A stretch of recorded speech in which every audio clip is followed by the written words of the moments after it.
Look at the dog sleeping at your feet right now.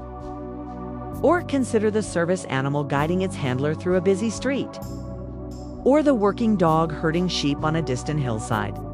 They seem so uniquely tuned to our lives, don't they? It often feels like they were designed specifically to be our companions. And in a way, they were. But not by us. Not entirely. To understand the secret history of the dog, we have to look past the floppy ears, the curly tails, and the affectionate whimpers. We have to look back tens of thousands of years into the eyes of an apex predator. The single most important fact in canine history is this. Every dog alive today, from the massive Great Dane to the tiny Chihuahua, is a direct descendant of the gray wolf. They share over 99.9% of their DNA. But the journey from a wild pack-hunting carnivore to the animal that desperately wants a belly rub is perhaps the greatest success story in evolutionary history.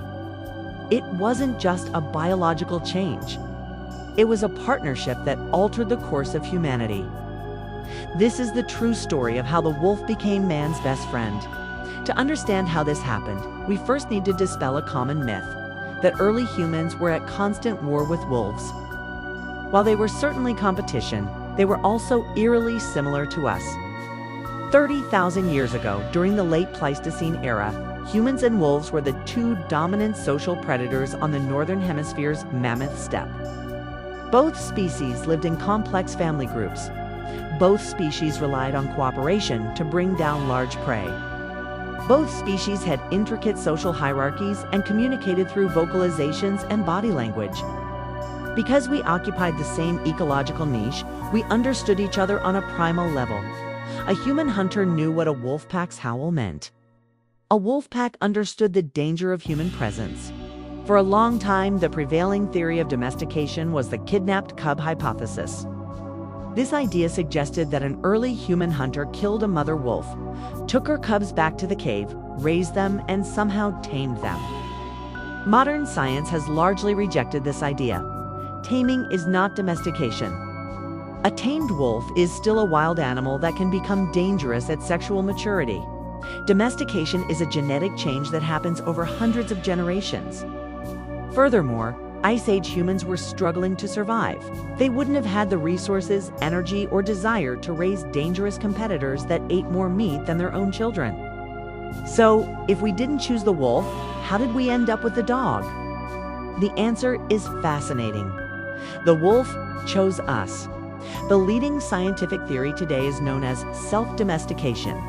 Imagine an Ice Age human encampment. These humans were messy. They left behind carcasses, bones, and scraps high-calorie trash heaps on the outskirts of their camps. For a wolf, approaching a human camp was terrifying.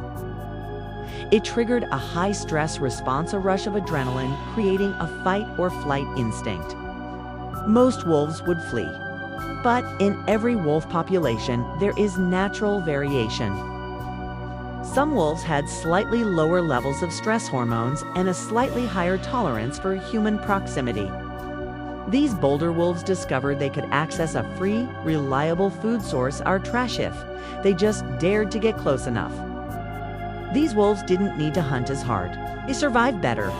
More importantly, they bred with other bold wolves who were also hanging around the camp dump site. Over generations, natural selection kicked in.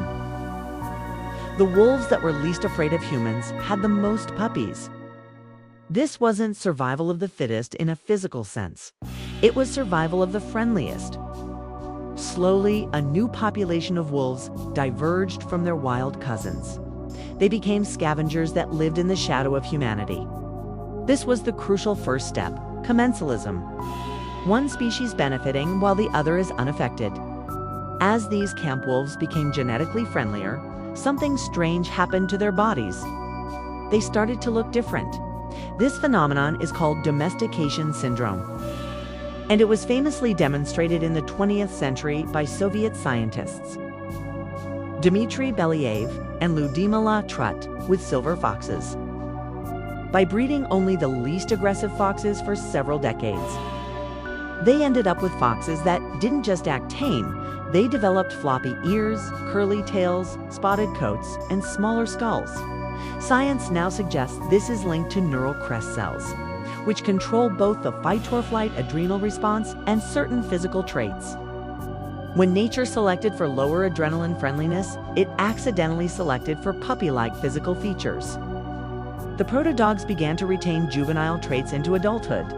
They became playful, their snouts shortened, and critically, their psychology changed. They developed the ability to digest starch, allowing them to eat our scraps more efficiently. And they began to look at our faces, not just to assess a threat, but to read our intentions. They even hijacked our biology. Studies show that when a dog stares into your eyes, it triggers a release of oxytocin, the love hormone, in both you and the dog. It's the same bonding loop that exists between a human mother and infant. The wild wolf had learned to hack the human heart. The exact timeline is still debated by archaeologists and geneticists. Did it happen 15,000 years ago? Or perhaps as far back as 40,000 years ago? Did it happen once in Siberia, or multiple times across Eurasia?